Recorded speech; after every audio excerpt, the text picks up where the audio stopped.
Hello friends, आप सभी को बधाई हो। जितने लोग भी मेरा वीडियो देख रहे हैं सभी लोग को बधाई हो, क्योंकि आज के ही दिन हमारे प्रभु श्री राम की स्थापना हो रही है जो अयोध्या में हो रही है। तो 10th का ऐसे क्वेश्चन के बारे में पढ़ेंगे जो हमारे एग्जाम में हमेशा पूछे जाते हैं, पूछा जाता है। हम लोग अगर प्रीवियस ईयर का प्रश्न उठा के देखें तो उसमें भी पूछा गया है। 2 नंबर हमेशा हम लोग का पूछा जाएगा, जो हमारा बहुत ही इजी तरीका में लग जाएगा। चलिए आइए देखते हैं वो सवाल हमारा कौन सा है। तो हमारा देखिएगा, अगर मैं आपको प्रूफ की सहायता से देखा हूं तो देखिए क्लास 2023 का है हमारा, क्या 2023 का गणित का सब्जेक्ट है, जो हमारा देखिए 2 नंबर में पूछा गया है। यहाँ 2 नंबर में पूछा गया हमारा कि सवाल है कि सिद्ध कीजिए कि करीम 2 परिमेय संख्या है कि नहीं है, या तो हमारा पूछ सकता है करीम 5 परिमेय संख्या है कि नहीं। इसी दोनों में से पूछेगा, और जब भी पूछेगा तो बहुत ही इजी तरीका हम लोग 2 नंबर को प्राप्त कर सकते हैं। तो चलिए हम लोग क्या करते हैं, वीडियो को स्टार्ट करते हैं। वीडियो में स्टार्ट करने से पहले जो इस चैनल पर न्यू है चैनल को सब्सक्राइब करेंगे ताकि आपको पढ़ाई से रिलेटेड वीडियो मिलती रहे। तो देखिएगा कह रहा है, हमारा सवाल कह रहा है सिद्ध कीजिए करीम 2 एक परिमेय संख्या नहीं है। करीम 2 हो या करीम 5 हो, दोनों तरीके से हम लोग लगाएंगे। देखिएगा ध्यान से चलेंगे। देखिएगा कैसे क्या करेंगे। यहाँ पहला नंबर हम लिखेंगे माना करीम 2 परिमेय संख्या है। कह रहा है कि इसको बताना है कि अब परिमेय संख्या कैसे है, तो मैं सिद्ध करके आपको बता रहा हूं। तो माना करीम 2 परिमेय संख्या लिख लेते हैं है, क्या करते हैं लिख लेते हैं है, ठीक।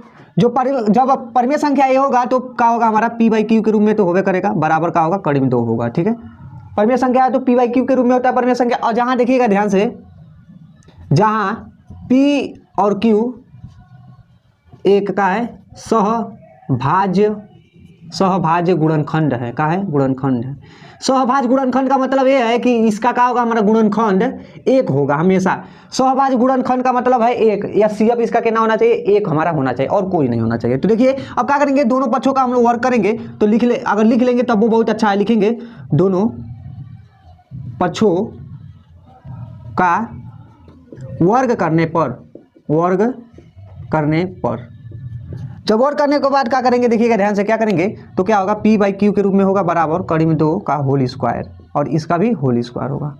तो यहाँ से क्या हो जाएगा हमारा, देखिएगा ध्यान से p का स्क्वायर अपन q का स्क्वायर बराबर 2 आ जाएगा। करीम 2 का स्क्वायर करेंगे तो 2 हमारा आएगा, ठीक है। तो अब हम लोग यहाँ से क्या करेंगे, p स्क्वायर बराबर क्या करेंगे 2q स्क्वायर, ठीक है। अब देखिएगा यहाँ से हम लोग लिख सकते हैं, यहाँ से हम लोग लिखेंगे क्या लिखेंगे, देखिएगा ध्यान से लिखेंगे कि p स्क्वायर का गुणनखंड, p स्क्वायर का गुणनखंड क्या है हमारा, यहाँ पर 2 है। क्या है 2 है। इसलिए p का भी क्या होगा, p का भी गुणनखंड क्या होगा हमारा 2 ही होगा, ठीक है। ध्यान दीजिएगा। इसी प्रकार हम लोग फिर मान लेंगे q बराबर 2r, ठीक है। अब फिर क्या करेंगे, दोनों पक्षों का वर्ग करेंगे, दोनों पक्षों का वर्ग करने पर ध्यान दीजिएगा। अब क्या होगा, यहाँ से q स्क्वायर बराबर 2r का स्क्वायर होल स्क्वायर होगा। अब यहाँ से हम लोग को दिखाई दे रहा है कि q स्क्वायर का गुणनखंड क्या है हमारा, q स्क्वायर का गुणनखंड क्या है हमारा 2 है। इसलिए क्या होगा फिर q का भी क्या होगा, q का भी गुणनखंड हमारा क्या होगा, q का भी गुणनखंड हमारा 2 ही होगा, ठीक है, 2 ही होगा, ठीक है। तो इससे हम लोग के क्या हो रहा है, इससे हम लोग का ये प्रतीत हो रहा है कि जब देखिएगा यहाँ पर भी हम क्या किए, करीब 2 का स्क्वायर किए तो हमारा 2 ही का आ रहा था, गुणनखंड आ रहा था। यहाँ पर p का भी 2 गुणनखंड आ रहा था। उसी प्रकार जब इसका हम लोग क्या किए गुणनखंड किए तो यहाँ भी 2 ही आ रहा था और यहाँ भी 2 ही आ रहा है। तो कैसे हम लोग का ये तो कल्पना के विरुद्ध हो गया। तो लिखेंगे हम लोग क्या कि यह कल्पना के विरुद्ध है। क्या है, के विरुद्ध है।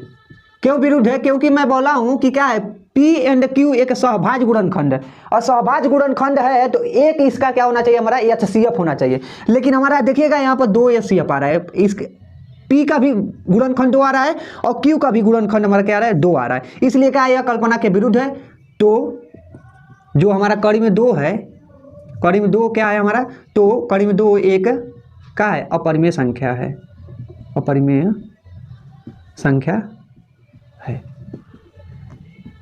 तो देखिएगा इतना हम लोग सॉल्व कर देंगे पेपर में तो हमारा 2 नंबर क्या होगा निश्चित रूप से मिल जाएगा। ठीक है, इसी प्रकार अगर हम लोग के कड़ी में 5 आ जाएगा तो क्या करेंगे, इस संख्या की जगह क्या कर देंगे, सिर्फ हम लिख देंगे कड़ी में 5 लिख देंगे। और इसी तरह जहां जहां कड़ी में 2 है, 2 जहां जहां दिख रहा है वहां वहां हम लोग को 5 रख देना है, तो वो भी क्या हो जाएगा, हमारा सवाल लग जाएगा। ठीक है, तो इसी तरह अगर आप लोग के क्वेश्चन में आ जाएगा, परीक्षा में आ जाएगा, तो आपको बताया हूं इसकी सहायता से लगाएंगे तो आप लोग को 2 नंबर मिल ही जाएगा। और ध्यान दीजिएगा ये हमेशा पूछा जाएगा, और 2 नंबर हमेशा, कोई भी हम लोग का पेपर उठा के देख लीजिए पिछला वाला, तो हमेशा पूछा जाएगा, या तो कड़ी में 2 पूछा जाएगा या तो कड़ी में 5 पूछा जाएगा। आप लोग ध्यान से इसको पढ़ के जाइएगा। जय हिंद, जय भारत।